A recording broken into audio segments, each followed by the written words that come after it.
The national mourning of former President Muhammadu Buhari. I am taking this live broadcast in view of his memorial special service. As you know, people today in Nigeria, in fact, we all gather in solidarity of the family of former President Muhammadu Buhari. I'd like to dedicate this episode of my broadcast to the former president of Nigeria, Muhammadu Buhari. So if you're just joining me, thank you for joining. God bless you as you pay your kind respects, as you send your condolences, and may his gentle soul rest with Allah. So I'm going to get into the program.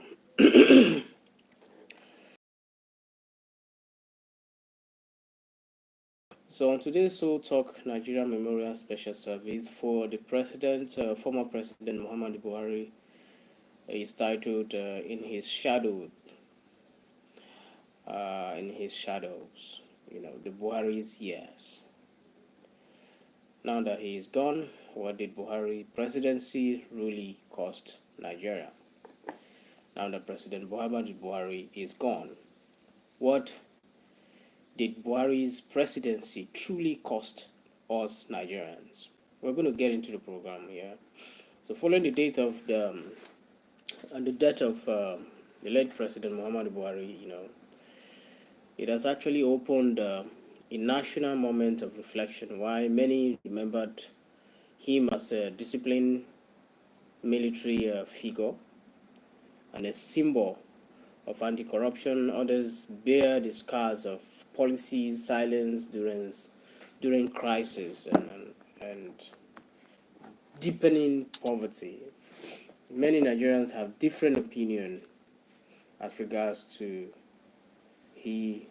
former President Muhammadu Buhari. And we get into it in a moment.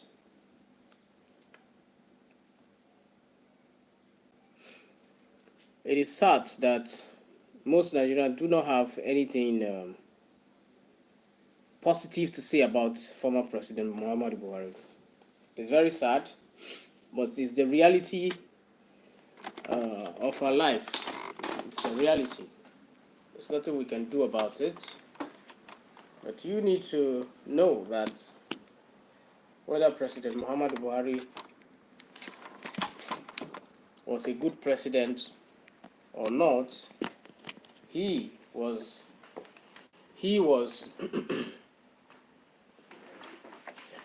whether he was a good president or not, President Muhammadu Buhari was a leader. There's a difference between being a good person and a good leader, and being a good leader is different from a good person. President Muhammadu Buhari was a good leader. A good man. He mustn't be a good leader, but he was a good man. That I can tell you.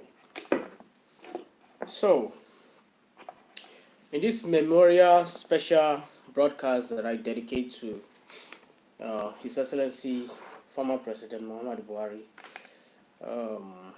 Nigerians from all walks of life speak openly, with grief, of course, in respect and sometimes with anger, about the negative impact they experienced during his presidency.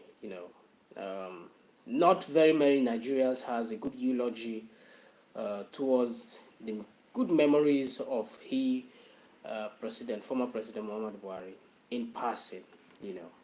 So today's Soul Talk is dedicated to him. From now, so now that he's gone, we want to talk about the negative impacts that his presidency as President Muhammadu Buhari's era leaves on our lives as Nigerians. People around you would testify what the experience about Muhammadu Buhari was. Whether in his first tenure as the head of state, 1984. Most of us weren't born at the time. So I Actually, it's been a while I came here for Soul Talk, but because of this special memorial service, I decided to do this. So what I have done today is I've actually asked my, you know, support group to give me their own, share their experience as regards to their experience during the presidency of General Muhammadu Buhari in his administration. A lot of people have various things to say, negative things, I must tell you, because of course there's no denying that his presidency was controversial, I must tell you. People didn't believe in his presidency. It is emotional now that he's dead. Now that he's no more. Um, and people have their best, people have their worst memory of his presidency. You know, there are people who are sharing tears of frustration to rare moments of hope. You know, so people today gathered in his wake. I must tell you, not just one, from Christians or from all walks of life. To contribute their respect, to show respect and honor to him. That he came, he saw, and he conquered. Listen, I must tell you, if you go to the smallest unit of our society, which is a family, if you go to your family today, if you have children, I want you to take a piece of paper, list out 10 different things that you think, in your own best of ability, what you think you have done for your family, that you think you have done your best. Put out a list of 10 things and pass it across to your children. Or better still, find someone whom do not know, that your children do not know. Pass through that person. Tell the person, take these things, go to my children or my family, ask them to give you a report of how or what they think of me with 10 different reasons. You see what your people will say about you. Not everyone will praise you for all the things you've done. Some will pick some things that have favored them. Some will think the things that haven't favored them in your own family. So we have the right as a people to describe President Muhammad Buhari in any way, shape, or form that we feel. It is emotional because you will never tell how the other person is feeling. And because you feel the way you are feeling does not mean that other people feel the same way too. Because there are people that have different perspective as to why things during his administration were the way they were. And because I'm so pained today, because I see a lot of Nigerians who draw so much dissatisfaction and discontent, and show it, you know, without without a little bit of remorse, that a leader, a father, and I mean a good man has died because he didn't make it good as a president, as a leader. It does not mean he was a terrible human being. He wasn't a terrible human being. We all have our biases as people, and because of these biases, that is how we are being judged by people who do not know us, or people who know us. People who know you up close will tell you a different story about you than someone who don't know you up close. So this is the reason why I'm dedicating this broadcast to former President Muhammadu Buhari. As you know, he is currently being laid to rest in his home state in Daura. In Daura today. So you have to know that in every society, people always have their own different opinion about people. So some people when they hear the name Buhari, they have this ring of a bird in their head that this is just a demon. And some people, when they hear the name Buhari, they feel like this is a saint or have a different view of him, you know. So let me start with the contribution I have here of different people who in my support group who share their experiences, what they went through during the time that President Muhammadu Buhari was president of Nigeria.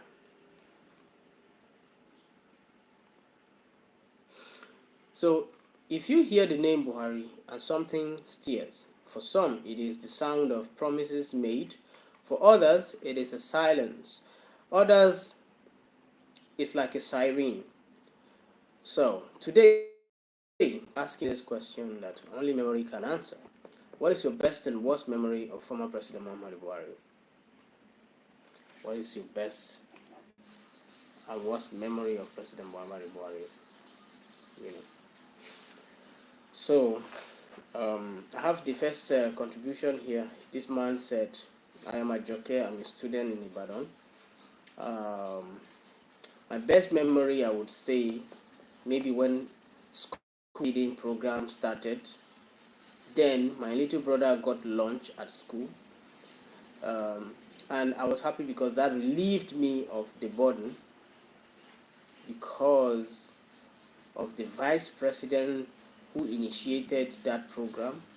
I will always remember that even though it didn't last long. That is the memory of Ajoke, a student in Ibadan. Now, the worst memory I have is the insecurity. You know, we used to be very safe. I have never thought I would live in this. I have never thought my city would become insecure. But then suddenly things started changing. Couldn't even travel home during my NYC because of bandits, and it just got worse and worse and worse until he left. All right, so this is your own. This is Ajoke's. This is Ajoke's experience, best and worst. And so Malam Isa said, I am from Gombe. I am a retired civil servant, Mr. Guzandes. To be fair, my best moment when he brought back discipline. Then I was just a little boy, but I knew the impact that made to Nigeria. I was in +2 state then in my primary school in Jos. So, my worst memory is the economy. My pension stayed flat while everything else tripled. And the payment of my pension took years, even though he promised to do something about it. So this is Malam Issa's experience of President Muhammadu Buhari. Issa said he brought discipline. Muhammadu Buhari brought discipline to their society. He lives in Jos as at the time as a boy. He experienced President Muhammadu's no-nonsense tenure as the head of state then. But then his worst experience is President Muhammadu Buhari promised to pay their pension, but the pension didn't come for years. All right. And this one said, Zanders, when we got power more regularly in 2017, but that was because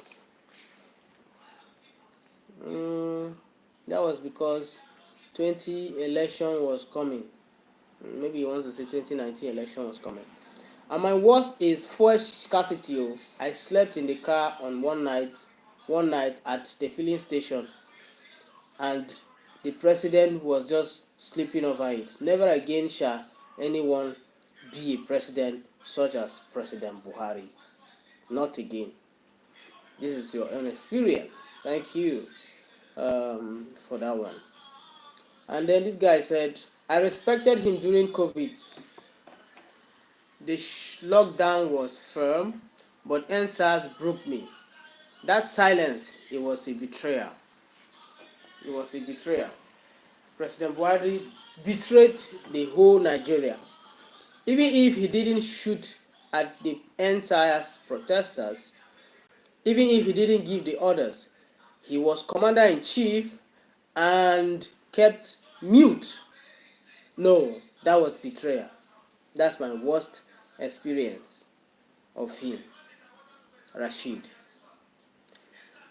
During that NSAS, President Muhammadu Buhari was under pressure and at the same time didn't talk. So Nura said, Mr. Best, I'm not Best, when the Abuja Kaduna rail was hijacked, was it under Buhari? Was it under Buhari? I don't know. I felt unsaved all through. Worst, when terrorists attacked the same train, I knew someone on it, and till today, I have not seen that guy, and I don't know if he's dead or he's still alive. But Buhari is the reason behind all this. Okay, thank you for that one. And this is Malami. And Danlami said, fertilizers became available more under Buhari. That is true. But Fulani herdsmen invaded our farms. And what use is the fertilizers if Fulani herdsmen would not allow us cultivate our crops? And our worst is we lost lives, not just crops. That was all President Buhari. He gives you from the right and he takes from the left. Okay. Give me a moment.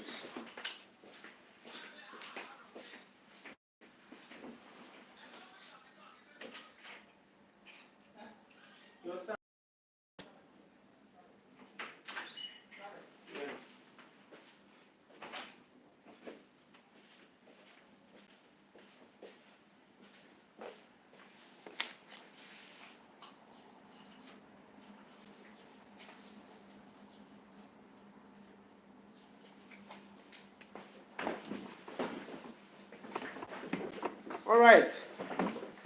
Let's keep going. Malami said, okay, actually, fertilizer became available. It gives you from the right and it takes from the left. That is Buhari. Thank you, that one, for that. Oh no.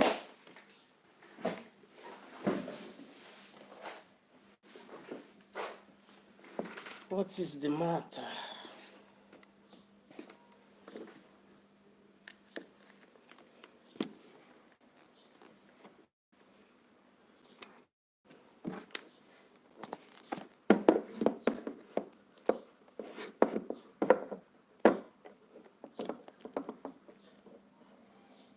Sorry, guys.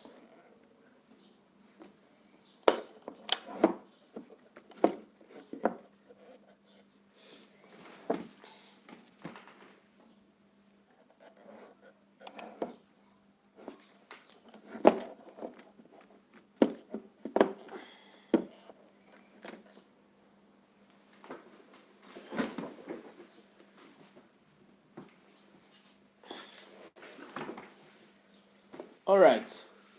Let's keep going, right?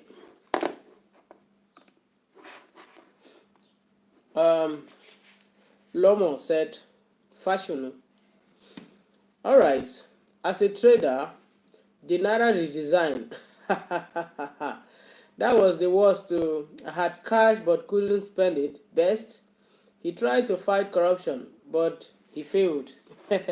He felt selective, and he failed. All right.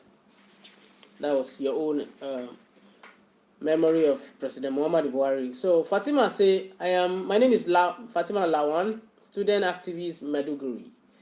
I live in Maiduguri all my life. Boko Haram reduced our lives to nothing. In my area, we were more like I don't know what you try to say, but then During President Muhammadu Buhari, he tried to reduce the presence of Boko Haram in our area, and that gave us some hope. But IDP camps still full, still suffering. Um, anyway, may his soul rest with Allah. Okay, all right. And Chidek say, I have lived in Abuja all through. Um, my best memory of President Muhammadu Buhari was when Buhari reduced looting at checkpoints. Worst is that the recession, everything became costlier. Fuel, food, even salt. To even he said even water. To even get water, na problem. Zainab Gaba said, um, I will not forget when he became quiet during national pain. Leadership is not strength alone, it is presence. Okay, all right. Thank you for your contribution. Leadership leaves footprint, some light, others heavy. Today, we heard voices that remember both in your own soul. So if you do remember what President Muhammadu Buhari did that really affected or impacted your life negatively, what is that one thing that impacted or affected your life negatively during the era or the administration of President Muhammadu Buhari? Let's hear your views. Let's hear your views. Join me here on this program so we get to talk. So you got to air your views, air out what is paining you, air out what is paining you. Continuous. So my name is Bala. We're from Katsina. I'm not from Katsina, but I've lived in Katsina from all my life. He was from our state, but I don't feel we gain anything. My shop shut down twice. The economy just collapsed on us. May Allah forgive him, but people suffered through his time. All right, we understand that. This guy said, Nah, I finished school during Buhari's second term, but no job, no opportunities. NYSC was just marking time. I am still at home 7 years later, all after Buhari's promises failed. Okay, a lot of people have a lot to say. A lot of people have a lot to say. Not good things, not good things. Not good things, not very good things. A lot of people have a lot to say, not very good things. President Muhammadu Buhari has gone to rest. Let's give him, let him rest in peace.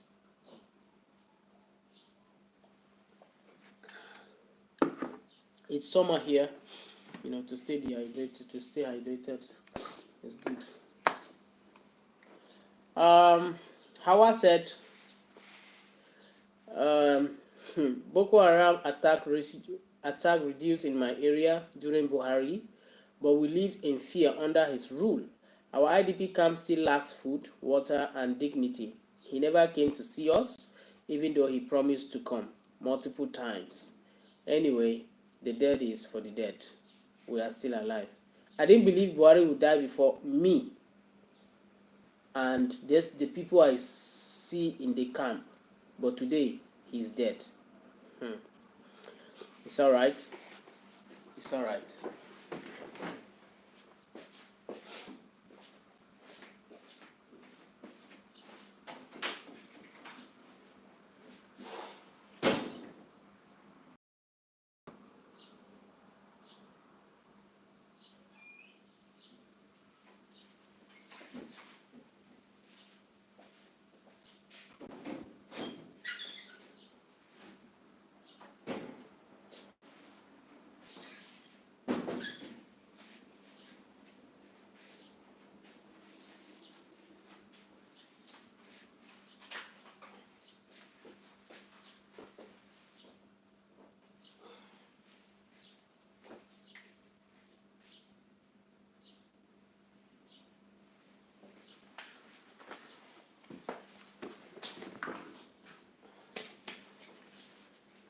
We are doing this special broadcast for late President Muhammadu Buhari.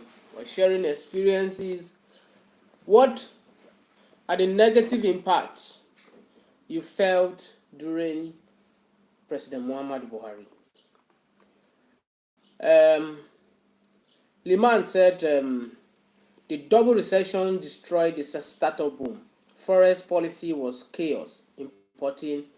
Importing tools became impossible. Buhari never understood the modern economy. This is Lami.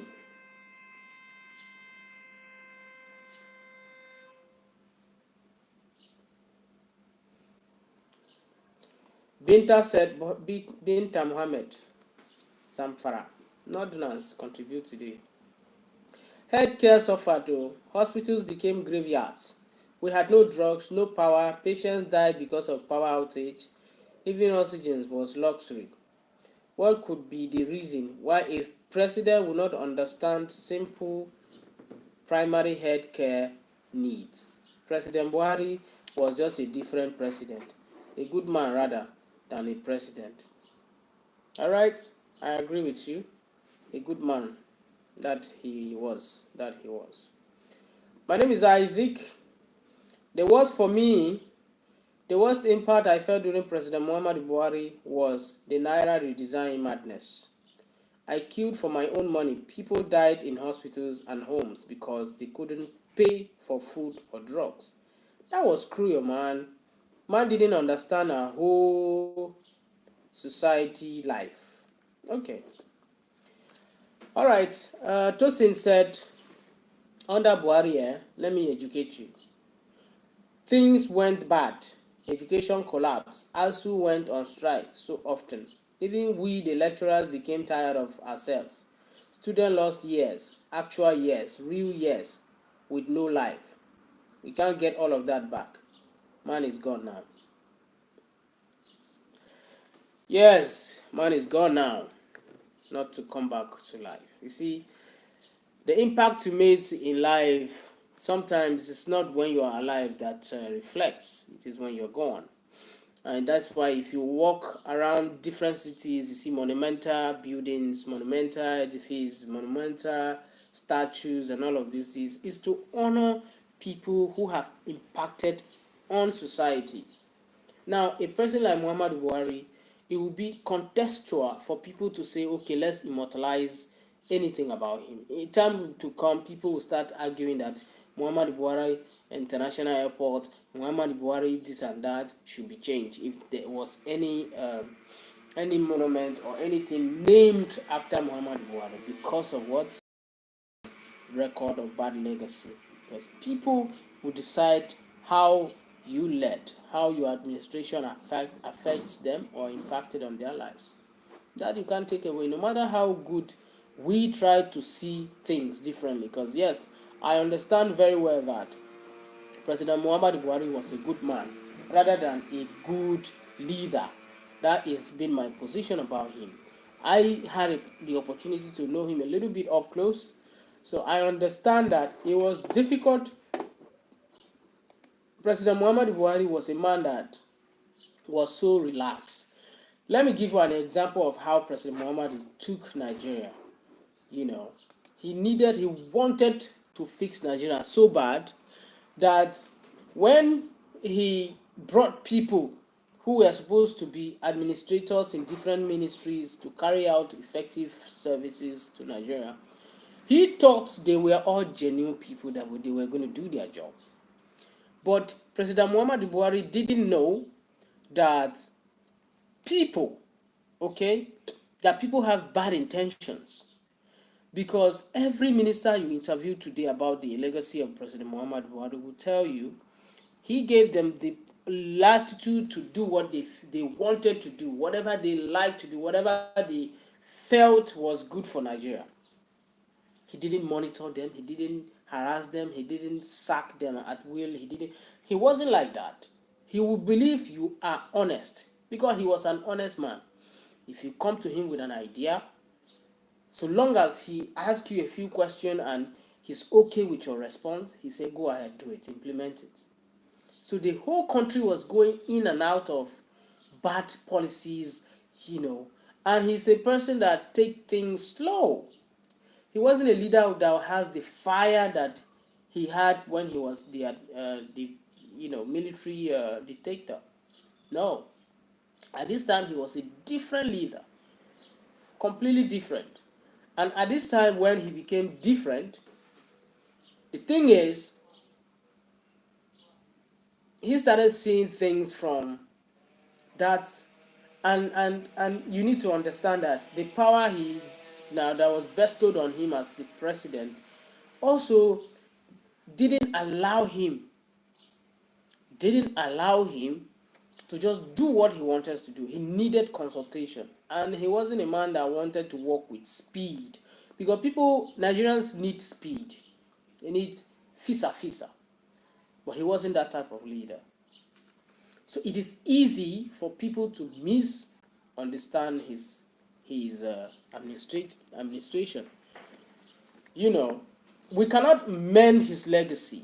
No matter how much you try to paint it, we cannot mend the President Muhammadu Buhari's legacy. You can't do that, because, okay, let me read you another. Let me just go back to some of the contributions we have. So this person said, Abdullahi Musa, I'm a mechanic in Kano. I have repaired Buhari's car. Oh, thank God, I have someone who have been close to Buhari, even if he didn't meet him. I have repaired Buhari's car. But this was in 2003. That time, Buhari was a different person. I didn't want him to become a president. But when he became a president, I knew he was headed for disaster, because I knew him and I know what he stood for. What kind of government did he lead?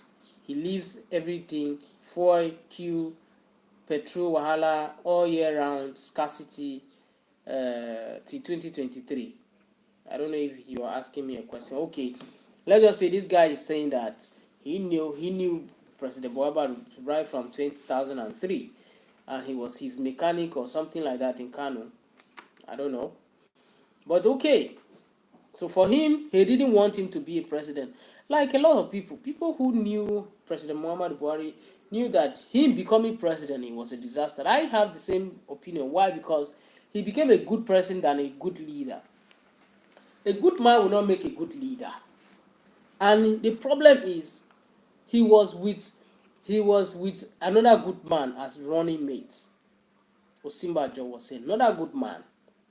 That is why you see the current vice president was telling Nigerians Osinbajo should go and sell ice cream. That's what good men do. These people were not rugged anymore. Nigerians needed a rugged leader, like this Asiwaju now. Asiwaju is a no-nonsense rugged, Bukan, what do they call it? Capone. So these are the kind of people Nigerians need for that office of the presidency. Because Buhari made extensive consultation on how to remove fuel subsidy. Another thing was, he was consulting with civil society groups. He was consulting with Labour Congress, and all of them were saying that no, you can't remove fuel subsidy, at least not now. So you see, if he had removed fuel subsidy, this administration wouldn't have gone back to fuel subsidy. They would have started off from something else, but he didn't, because he thought he was doing Nigeria good, so he allowed the fuel subsidy to keep piling up. Do you understand? So a lot of policies he thought he was doing Nigeria good didn't favor Nigeria. When he came into power, remember, there was a lot of crises, and his policy on his style on trying to comb insecurity in the north or in the northeast, he actually shut down the borders for a couple of months. Shut down borders. There was no inflow of goods between most of those African countries. Most of them that were benefiting from Nigeria oil, food, they didn't get any. He shut them down because he wanted to stop flow of people trooping into Nigeria. So there were things he did that weren't actually, they were hard line decisions or policies as a leader. But then, just like President Ashwaju Bola Ahmed, those those hardline, decisions affected Nigerians badly. Affected Nigerians badly. One of the things is how the economy, because he didn't understand modern economy.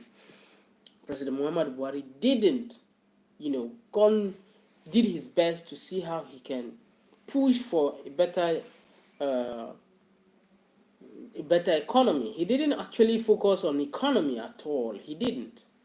This is why within the period that Osinbajo became acting president, not acting though per se, Osinbajo was the one that effectively changed the naira exchange rate from around 600 naira or 500 naira at the time back to 300 and something naira.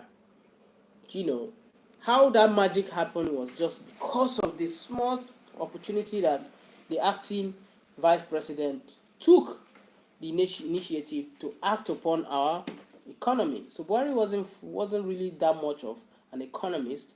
He didn't took so much. He didn't put in, keen interest in sorting or solving economic problems. He didn't.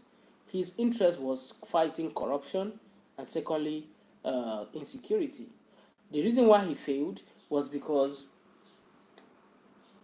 the people he appointed to work under him during his presidency became so corrupt while he was trying to fight corruption. And also, most of his list of targeted corrupt Nigerians were mostly of opposition um, party. Of course, the opposition have been in power before he came into power, so it should be, understandable that most of the people he went after in his bid to fight corruption were from the opposition. So people begin to say, "Oh, if you are from the Buhari's camp, you won't be touched." But that was not his agenda, because before he came into power, he was an opposition. So whom was he fighting? It was people who were in power before him. So it was easy to understand that, okay, whoever he was going after in terms of fighting corruption were all in opposition. So it felt like it was a selective, targeted vendetta against um, the opposition. Remember, the opposition was PDP, and then it was from the south, to be clear, south. So, and south constitute a lot of southerners politicians. So Buhari targeted the previous administration. He went after them, and it became like a selective vendetta, because most of the people started coming back to APC, and with that, it seems like when you come to APC, you get baptized and your sins are forgiven. That was how the narrative was being run. And secondly, because he appointed a lot of people that he had known for throughout his lifetime running for presidency, who have helped him one way or another. He also compensated some people who have been in his portfolio throughout his running for presidency, the first 2003, 2007, 2007, 2011, and then subsequently 2015. So the appointment didn't circulate as regards to the six geopolitical zones that were supposed to now cut across. So his appointment and his, didn't go like it didn't go round. So it was easy for people to criticize him, to say that he was biased or he was nepotistic, which was easy. So, but at the same time, the man meant well. He meant well for Nigeria. Unfortunately, he couldn't do it all by himself. And the people he brought close to help him didn't do anything better. They just helped him destroy his administration. And of course, today, it is all his legacy. Trust me, Buhari himself didn't steal money as per how you look at it as a corrupt Nigerian. He didn't, but people around him did. A lot of people he gave administrative appointment, stole from Nigeria. Meanwhile, he trusted them. This is a man that is so loyal to people he called up close. One such person is the former governor of CBN, Emefiele, and a host of others. So, and there was a time people criticized President Muhammadu Buhari for having a cabal. Now, remember, President Muhammadu Buhari had, when he came into power, had series of, you know, illness. He was just frequently very sick, and so this cabal became just his wife, his aides, especially Garba Shehu and this Yoruba guy, that guy that was his special advisor on media and publicity. What's his name again?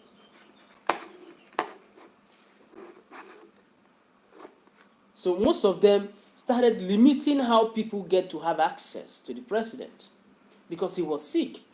And because of that, they limited how long he get to see people, the duration he has to last. So let's say in a week, they tried to limit his work hours so it wouldn't be too extensive. So because of that, he now created the impression that there was a cabal around President Muhammadu Buhari. President Muhammadu Buhari is a man. I have studied all the interviews of people who are talking about Muhammadu Buhari. They have very similar analogy of him. He was a man that once he has an audience with you, he listens intently with you, listen to what you have to say. If it's something that he has to ask questions, he asks you. He talks very less. He jokes. He play. I have a small opportunity to be around the man, and I understood. I told you yesterday, guys, that there was a day he visited our complex. Then I was in the ministry. He visited the complex. He come to you. He jokes with you. You tell him where you are from. He will tell you one or two things about that area. I told him I'm from Cross River. I'm from Alabama. And oh, he said that's why we are short, and we laughed about it. And I'm a very short man, so he was very petty. I mean, very cordial and very like humorous. He joked. So up close, the man was a good man. That's what I keep saying. He was a good man, but a failed leader because he failed because first of all, the presidency he was coming to become between 2003 and 2015 that led to 2019 and 2023 was a complete different state affair. It was no longer as 1999 and 2003, because that's when he started. He started campaign in 2001. So you see, almost 25 years have passed. So things became overwhelming to him. That's why he got sick frequently. So there's a lot of factors you see that you have to understand. If he was your father, you would tell him, Baba, resign, leave this job, go and rest. Do you understand? Because at the time, we just all knew that this man was not going to do anything. But he just have to be there until his time is over. What am I saying is, let's not cast aspersion towards the man because he failed as a Nigerian leader. Because at the end of the day, he was just a human. That's why he asked you to forgive him. Right? Why am I being a devil's mouthpiece? It's just because I feel that people didn't know so much or very little about him. It's just like today, we're all, if you give you the chance now, you stone President Asiwaju Bola Ahmed. You stone him. But up close, it will be a different narrative. I keep saying this. If you ask your family members to give you a roundup of who you are or the impression they have about you, you would understand that not everything you do is that much impressive, even if you are a good person. You see, Nigeria is a failed country because so many factors contribute to this. Remember, if you bring the most brilliant policy in Nigeria, if you don't have people to execute that, it will fail. And that happens to President Muhammadu Buhari. It happens to him. to the extent that because he was just lenient with people, he didn't take critics seriously. He was just thinking, oh, the media will always be the media, especially social media hits him. Social media hits him because prior to social media was the previous administration. I remember before Twitter became a thing, before 2015, those of us that were using Twitter knew then that it wasn't as much as 10 years later today. So President Muhammadu Buhari was an arcade leader who came into the space during when social media became a thing. It was no longer his era. He wasn't supposed to be a president in this generation. 20 years before, maybe, he wasn't. So he came to the wrong generation to be a leader. And that's why he failed. All of these factors is to what? To give you a better perspective of how to cast your aspersion, because at the end of the day, we are all humans. Now, let me go back to what Florence said. Well, I'm a widow. My husband was killed during the NSAS protest. And he wasn't killed at the NSAS, but during that period was when my husband died. I will never forgive how the government stayed silent on the NSAS. Buhari never said a word about the pains of Nigerians. And top of it, my husband died during this period. I don't know why, but I just blame him. You see? You see? So this woman is saying that her husband died during NSAS. It wasn't because her husband was killed by anybody or anything. Her husband just died within this period. So it became a national pain. And because it was a national pain, she just knew that the only person to be blamed for her husband's death is President Muhammadu Buhari. You see that a lot of people just blame the president or the government because something terrible have happened in their life.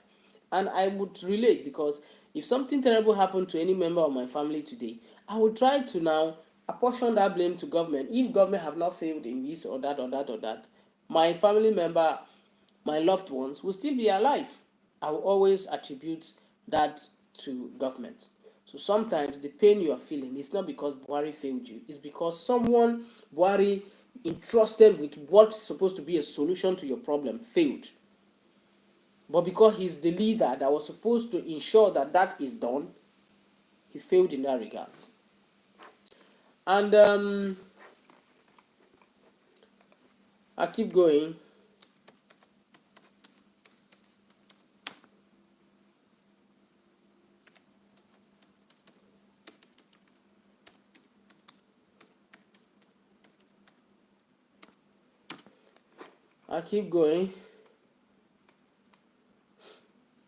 Okay, Yakubu said, as a soldier, I served in the Northeast.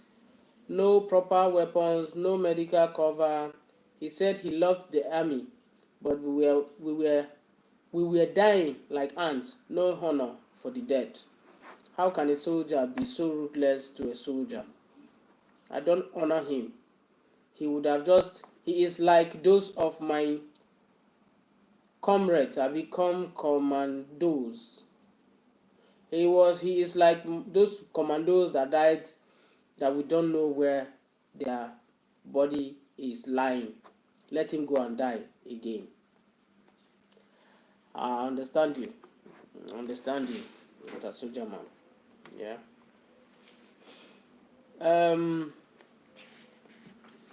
This person said, when food became unaffordable, I watched my student come to school hungry every day.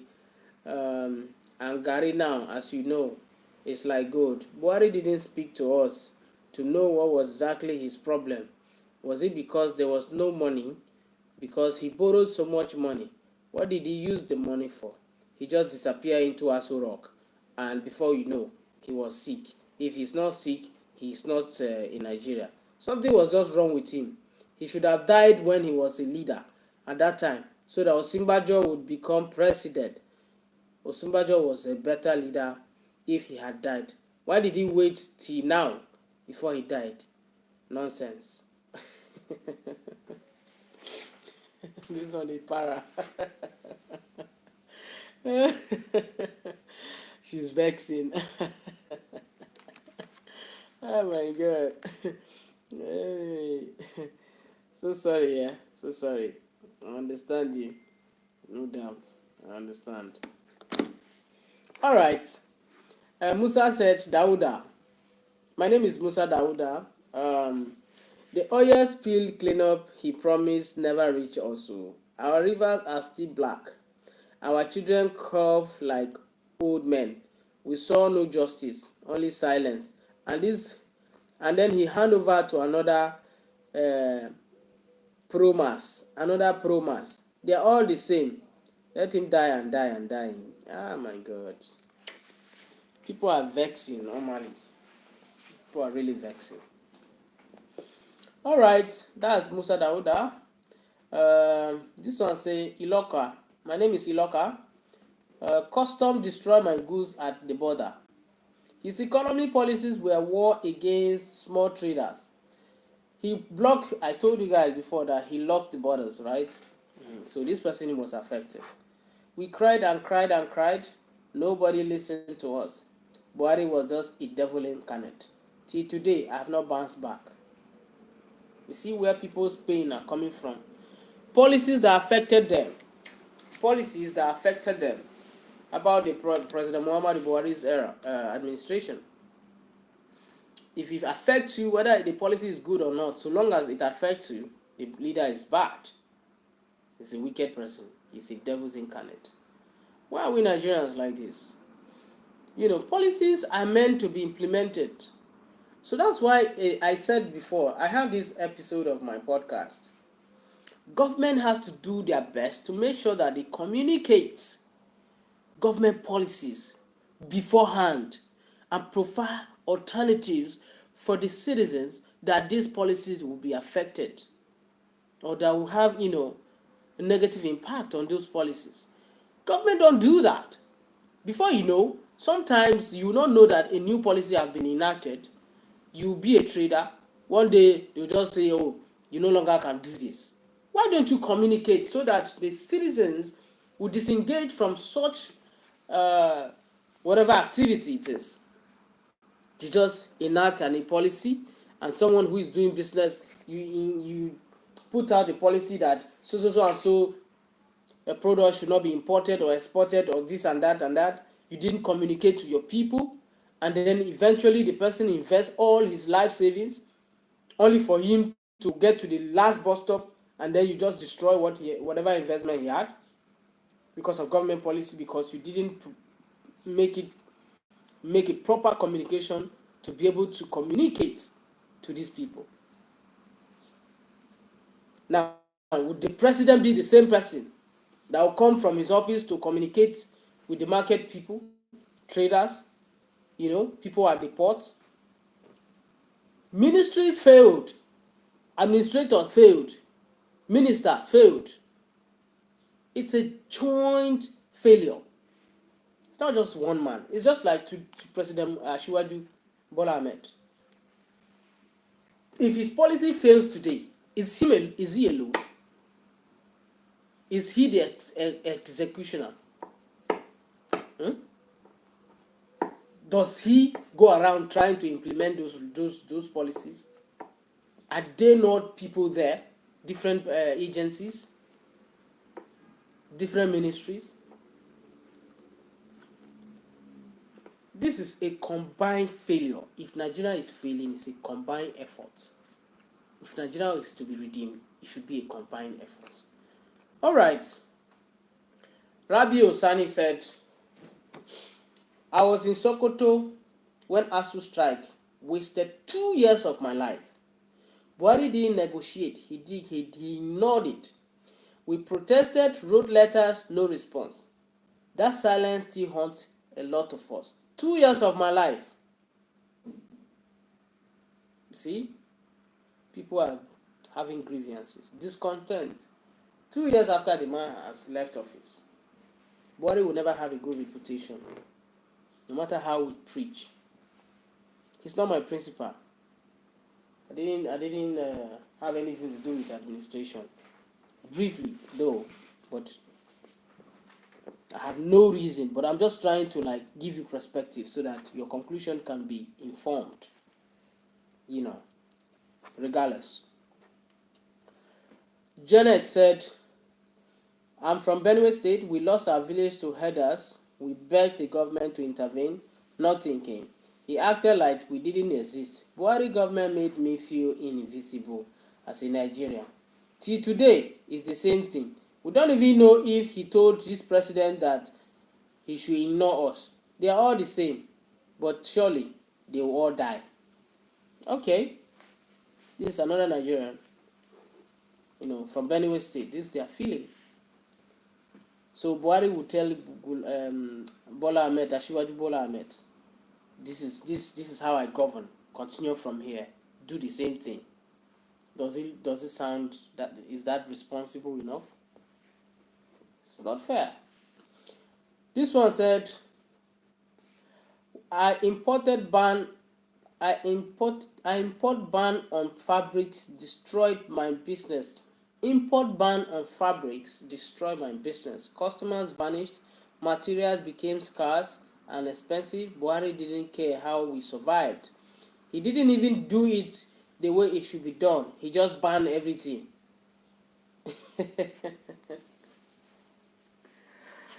Everybody with his kettle of pain. Everybody with his kettle of pain.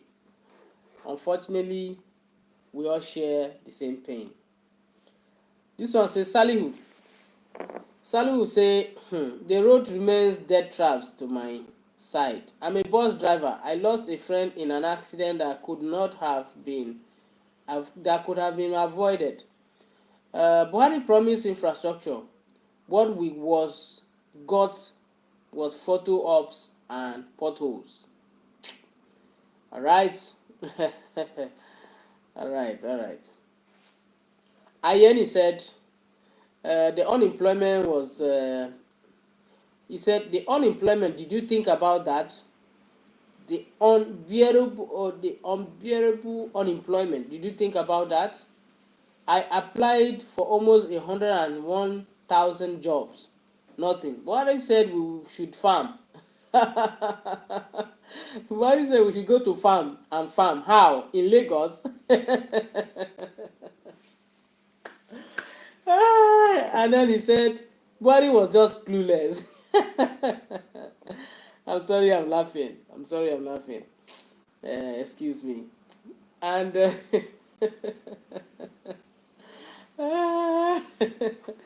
truly, you cannot farm in Lagos. If you want to farm, go to Zamfara, go to Niger State, go to Adamawa State, go to Nasarawa State, Benue State, all those areas. You can farm there properly.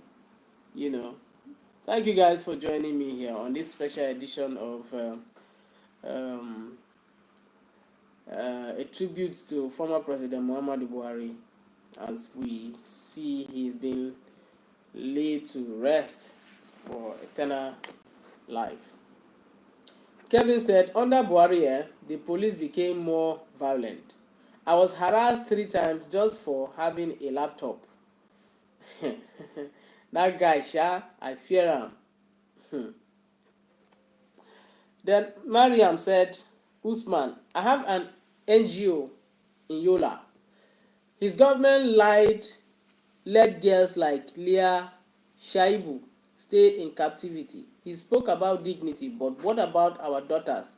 We wept, we waited, no closure.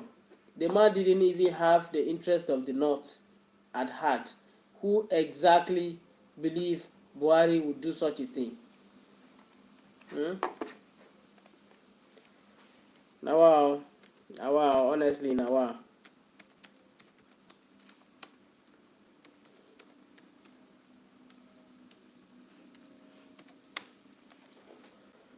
Now.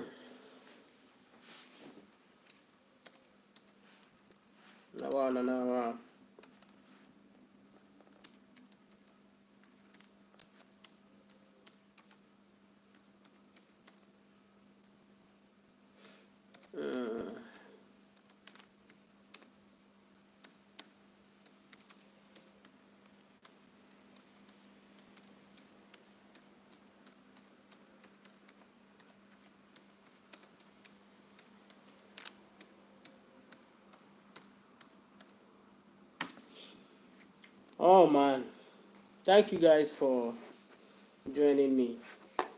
We are still on the broadcast dedicated for the tribute of former President Muhammadu Buhari as he's been laid to rest in Daura, his home state, Katsina. Among us as a people,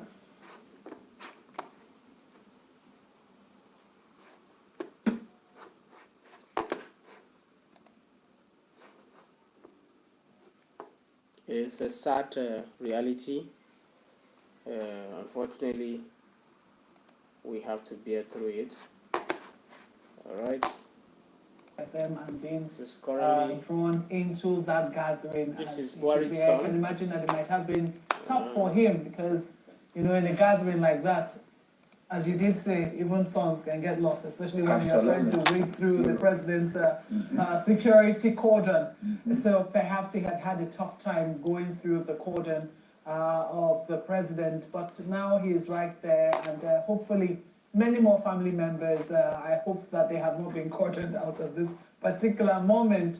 But pictures that we're seeing, we're trying to talk through it as we see it develop on our screen. We see right there the president's son going to meet and greet President Bola Ahmed Tinubu, greeting the Vice President Kashim Shettima as well, and all the other dignitaries that are seated there, acknowledging their presence as they wait for the body of the late president to be finally interred.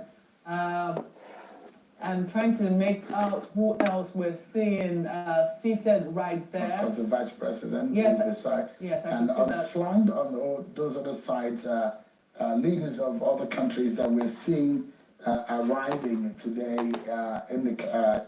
That is President Muhammadu Buhari's son, who has gone to, greet the President of Nigeria, Asiwaju Bola Ahmed.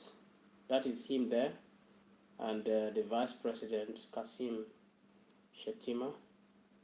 You can see Buhari's son. He's the one down there.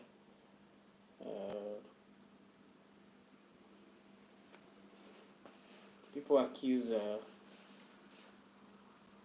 accusing him of a lot of things. So this is a live broadcast by TVC and channels.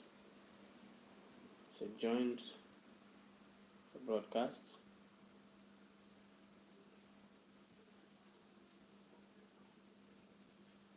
That's President Buhari's son.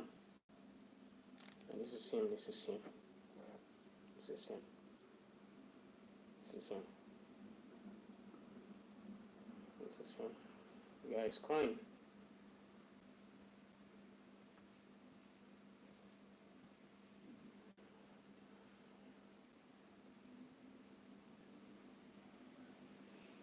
So,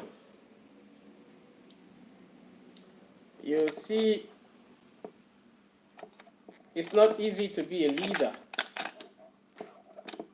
and a lot of people don't understand the pressure that comes with this thing, even though you get to make a name for yourself, right? Remember that being a leader is one thing, being an accountable leader is another thing. You have to be accountable, you have to be responsible. Your people need to feel that you are indeed a leader and that you are their leader. And Nigerians, as it is difficult sometimes to feel the presence and the impact of a leader. This is one of the things that President Muhammadu Buhari faced. There were times when people thought that he was dead, and people used to say that today, because people thought, oh, President Muhammadu Buhari has been replaced by a certain Jubril from Niger. But President Muhammadu Buhari was always very alive. It's just that he was sick, and because he was sick, people believe he was dead. I read a comment here of someone who said President Muhammadu Buhari was should have died a long time ago. Why did he have to wait? You need to know that no matter what you wish for the man now, well, he's dead, and that whatever we say about him now doesn't change the fact that he has left us. Thank you guys for joining me on this special broadcast. It's in honor or dedicated to the tribute of former President Muhammadu Buhari. If you know me, I'm very inclined to Nigerian politics because I feel like we young people should be able to understand what politics mean and what our leaders are doing from time to time. We should be able to be, up close with the happenings of political affairs. With that, you have a very informed knowledge about what leadership means. Just in case one day you get into that space, you should be able to know what it takes to be able to be a leader, because you have listened to various people, opinion and guides. And with that, you can build your orientation about politics. So, apart from that, I am I'm just a journalist. Fortunately, I am not on ground, so I'm keeping in touch with the happenings within the political corridor, and with that, I chose to analyze and see things as they are and try to break them down. I think with that you get to also see things from my own perspective, and also give you a different perspective about certain things as they are. The team includes Major General Muhammad Usman, Major General Oluwafemi Williams, Major General Shoaibu Nuhu, Rear Admiral Sulaiman Dahun, Rear Admiral Jonathan Ajodo, Rear Admiral Samuel Indatua, Air Vice Marshal Adeni Albert Anesinola, Air Vice Marshal Idi Sani, and Air Vice Marshal Obina Obiabaka, and Major General Mike Alechen coordinated the team, and you can see him right there. This is the ceremonial uniform of the military when they are performing this kind of event. Our correspondent look up.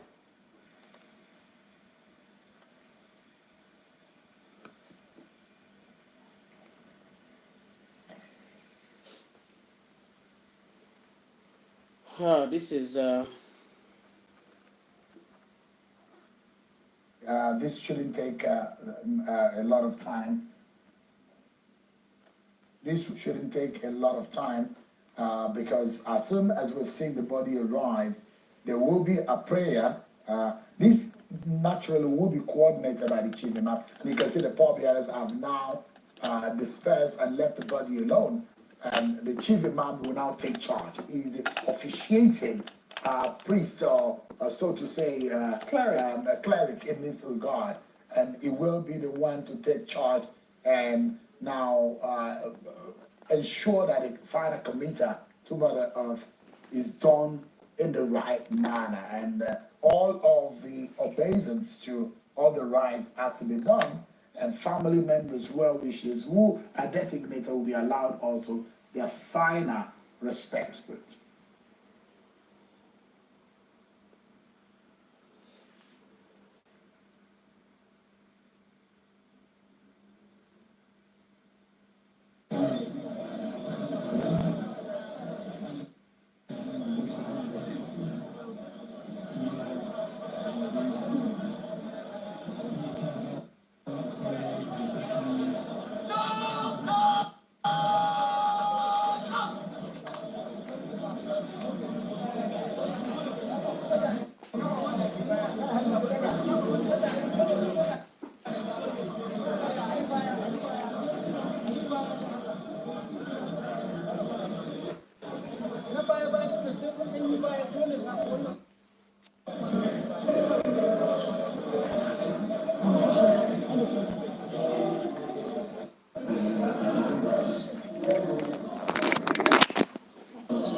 The view of the Buhari family. But right now, it's only the son that we are seeing.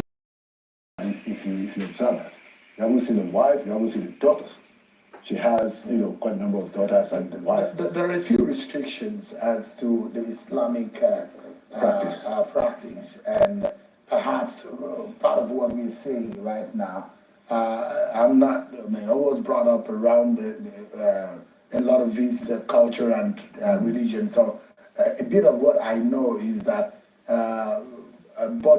dead bodies, and the extent at which you can permit, who can be around it, who can. I understand if I'm body washing, which is. Trade à tout moment grâce à l'accès au marché américain 24 heures sur 24. Obtenez l'application Trading 212 dès maintenant. The minister was talking about that. Absolutely. So, and in all of these, there are specified.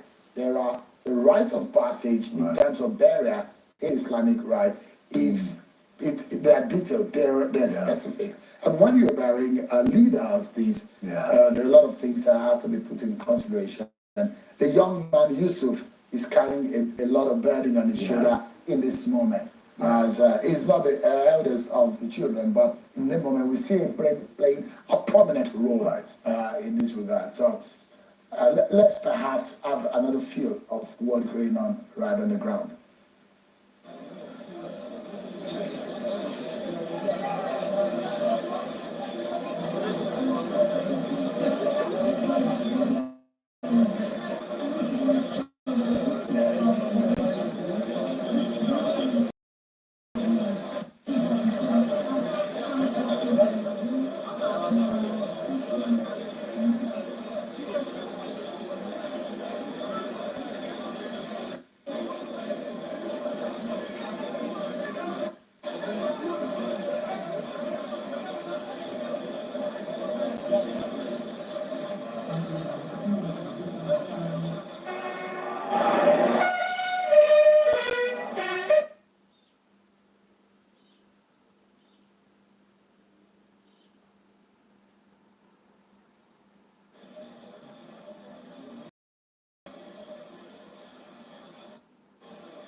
see a whole president is going to be buried with nothing.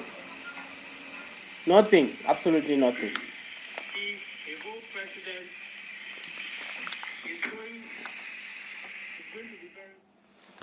The only thing he's being buried with is this crowd you see here. You see? Just the crowd. People that will show up.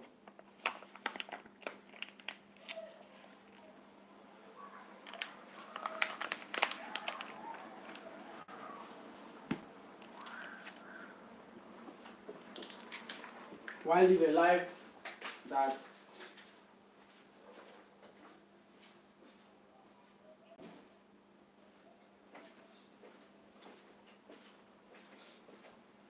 a life where your legacy will be questioned, people will not give you your proper respect. This is Buhari's son.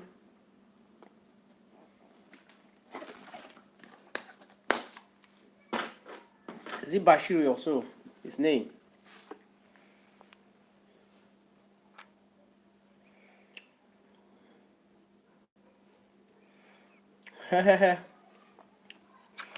This is me when I was a boy. We always find a way to climb. The man has a good hectare of land. You know, people are climbing through the fence to have a view of the premises of where President Muhammadu Buhari is being laid to rest. That is him there, President Muhammadu Buhari, lying in state. They are carrying out prayers, and he would be laid to rest. Of course, that's the way of life, you know. Life is not eternal. Life is you come, you saw, you conquer. And that's what it is.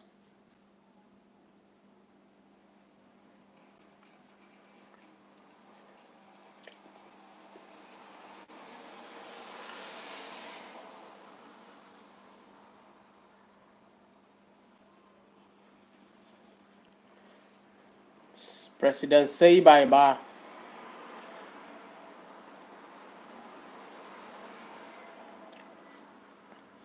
The officiating imam, that's President Bashir. That's he's being given the last respect. I can tell most of those dignitaries they are just hoping and wishing for this thing to be over so they can leave.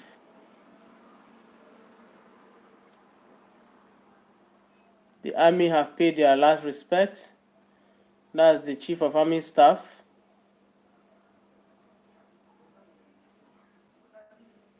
That's the Chief of Army Staff.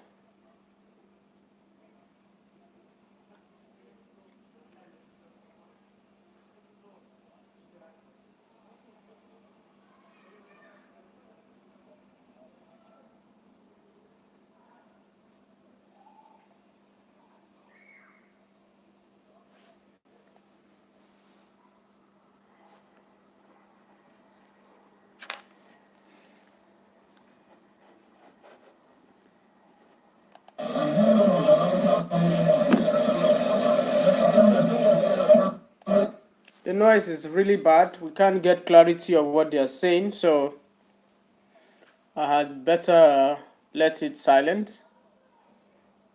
But this is a tribute to President Muhammadu Buhari, being read by the Chief of Army Staff. The broadcast is not very clear because of there is no clarity here. This is the way leading to Buhari's residence in Daura.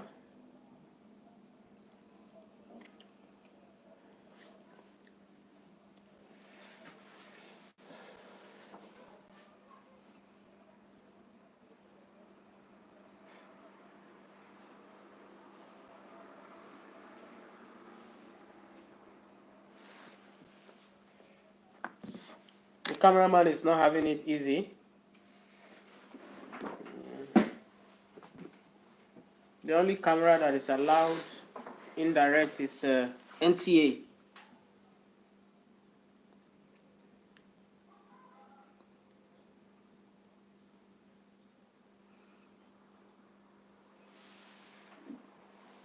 This is a tribute being read in honor of President Muhammadu Buhari, former.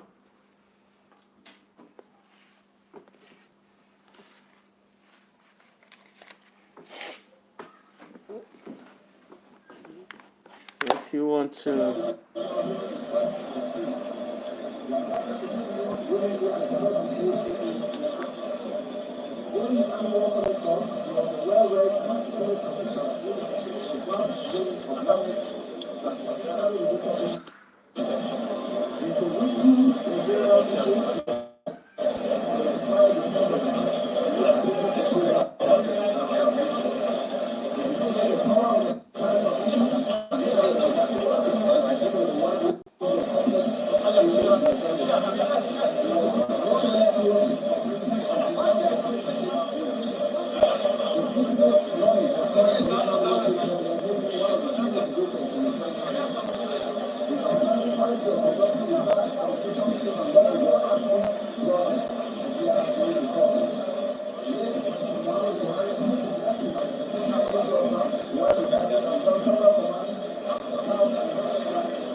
the live pictures there for you, and what you're seeing is what I've described as a chaotic kind of situation that no matter who you are, no matter what organization or institution that you work for, it happens sometimes in your lifetime that you will see that you have to cope and you have to deal with this kind of congregation of people in this kind of situation. A lot of people who will lay claim to their relationship, their affection, their love for Muhammadu Buhari, and they're here for him.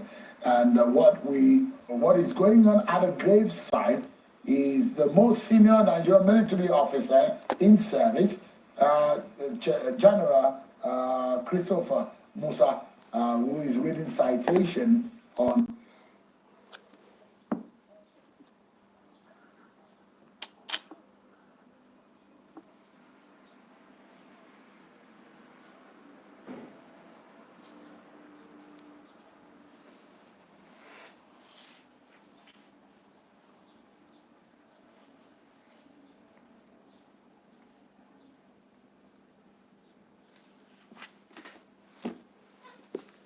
rather officials of government and family members and some of the close associates of the late President Muhammadu Buhari.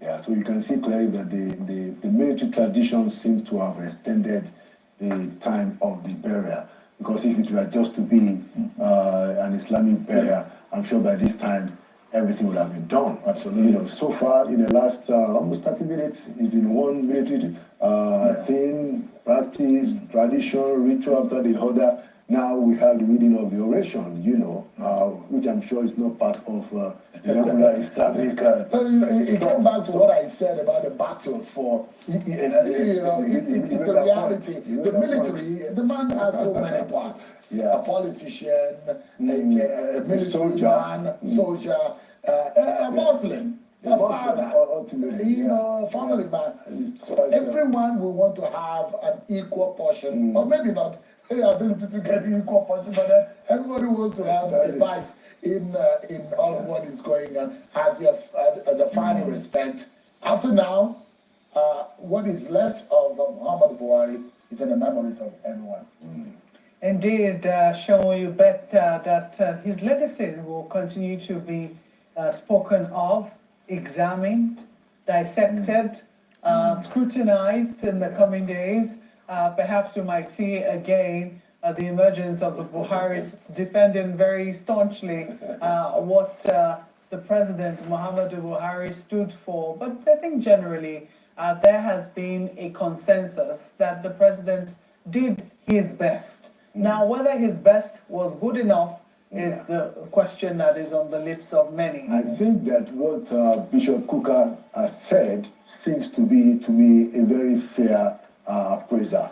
And what he said essentially is that don't use the 8-year presidency of Buhari to judge him. That's quite a very, I found that a very profound point to say that, look, you can't just say somebody who is 82 years old, it's the 8 years alone that defines his life. Indeed. The only difference is that, of course, when you come to that peak of life, when you become a president or a leader of a country such as Nigeria, there's no doubt that your preeminence, of holding such a position will also open you to that kind of, limitation to say that, look, it is what happened in his 8 years presidency that we're going to use. But I think Batibuka made a very good point that, look, this man is 82 years old. Don't use what happened in the last 8 years to judge him. Very important point. Absolutely. One thing that you cannot take away from him, there are some facts about Buhari. That he's a general, yes.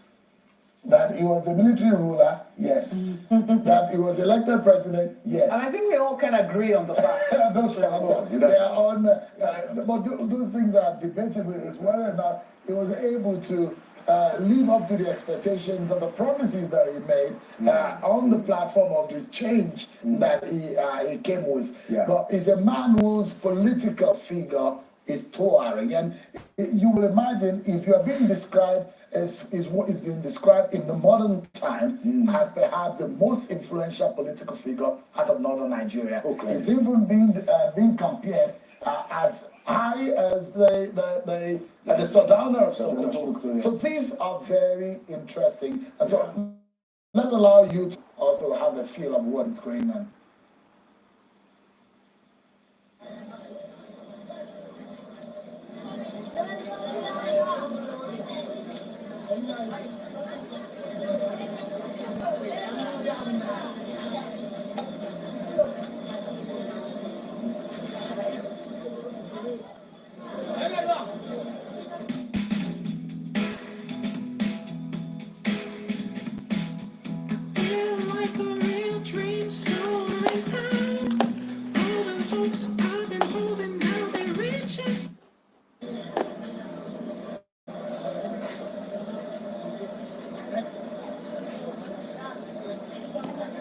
Or a member of the family. Not directly, Sean. Yeah. So you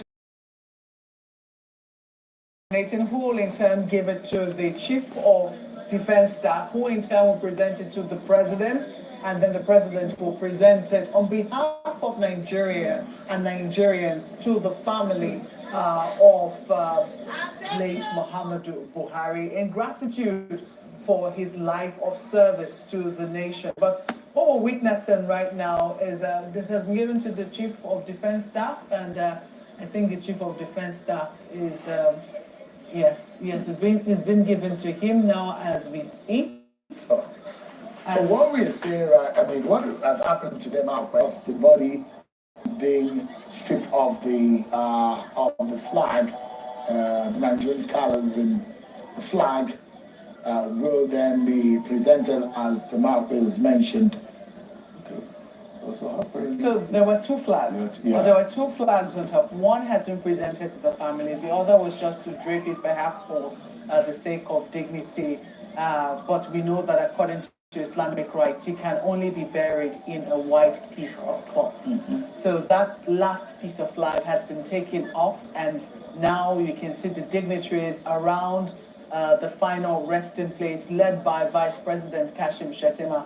Of course, President Tinubu is looking on from a distance there, but he's not directly by the graveside. We can see the Vice President there, and it appears that the final prayers will be said as his body is being lowered into the grave, the final resting place. We already saw that tiny, I'm not sure what the measurement is, but it does look like 6 by 1 foot, where that body will be laid to rest in finality in Mother Earth. You can see it as it's been lowered into that resting place, shown. Interesting indeed. Like I said, a combination of two different traditions: Islamic rites of burial passage and the military funeral procedures in burying their own dead. So this is what we have seen. Usually, when the military buries their own, one of their own, they put the citation is being read, the gun salute, and the pogo is being played, showing that final respect, and then the flag is being unveiled on the body of the dead and handed over to a member of the family. All these have been done, and the chief imam is the one who will coordinate the final committee to Mother Earth, and that's what we're seeing live right now. Sure, I think one of the things that also sticks out here is the fact that we can see on the side there, because after he's been lowered into Mother Earth, you can see that there are a number of paraphernalia right beside it, sticks and mats, which will be used to cover that final resting place. And it will seem that in Islam, no matter who you are, that is just how you're going to be laid to rest. It's not the simplicity. Yes, it's not dependent on your status in life. It does appear that it will be something as simple as sticks and a mat. Yeah, there is a status to bury the dead. You assume that status as long as you are a Muslim and you decide to be buried in Islamic way. That is the status. Your status as human breathing, as soon as you're dead, this is what happens according to Islamic rite, and it shows the stark simplicity of life, the circle of life, the sheer humanity in when the life is out of the human body, and a lot of things that happen when a man breathes his last. So this is the moment we have all been waiting for, the final interment of the Nigeria's former president, Muhammadu Buhari. They call him, some call him Baba, some call him Legas here, some call him, say, Buhari. Whatever it is to you, whoever it may appear to you, this is the man that you cannot dispute the fact that he was a general in the army, former head of state, two-time Nigeria's elected president, who died at the age of 82. And before sunset, he's been buried in the hometown where he was born, in Dara, Katsina State. Indeed, Sean, the time as we speak is 5:53 p.m. local time, and you'll see that the sticks have finally been put, the sticks that have been on the side are finally being put across that final resting place. They will be covered with a mat, perhaps also with the sand we also see there, and that is the note of finality to this life lived with passion for Nigeria, lived with devotion to the unity of Nigeria. For those who have sent in their tribute to a man who has taught us a lesson in resilience and not giving up easily on the hopes that you have for your country. Now, as we have earlier highlighted, whether or not he was able to live up to the ideals that a lot of Nigerians had believed the jury will still be out there. I guess that will be discussed for many days and weeks to come, or perhaps even years when history has been considered. Usually the prayer is a history be kind to you. But as we see right now, the final rites being done, the sticks have now been laid across. and the marks are now being put on that final resting place, soon to be covered with earth, and perhaps that will be it for what we know for the Islamic burial rites. Of course, some of the processes in an Islamic burial is such that the body is carried to the burial site. Of course, we've seen that often in a silent procession, with only men traditionally allowed to attend the burial. And oftentimes the grave is dug perpendicular to Mecca. The body is placed on his right side facing the holy city, and each mourner, he says, placed 3 handfuls of soil into the grave, and there is a marker which we are seeing is placed to identify the grave without elaborate design. And in all of this is the fact that when gathering at the designated area, there are about 3 rows of typically from at least 3 rows with men in front, followed by children, and then women at the back. So Islamically speaking, women are not allowed in proximity too close. Men in front, children followed in that order, and women at the back. And usually the body is wrapped in 3 for men or 5 for women pieces of white cloth. And so we've seen that with stark white cloth. And all of this is said to show simplicity, spirituality, and speed. All of this were done in the time when there was no technology, Shehu. But today, we can tell you that a lot of people have been able to see, with the aid of technology and the advent of television and social media, being able to get a front line view.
Man, some of these things, sometimes my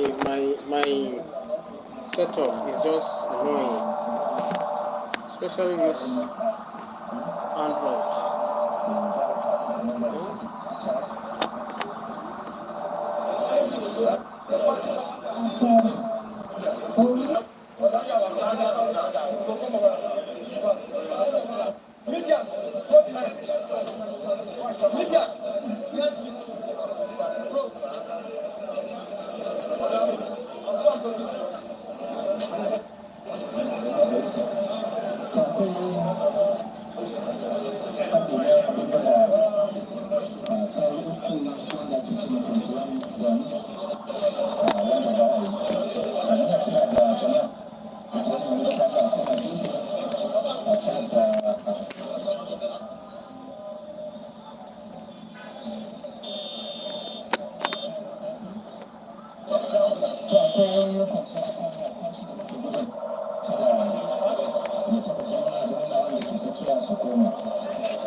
How did this thing just...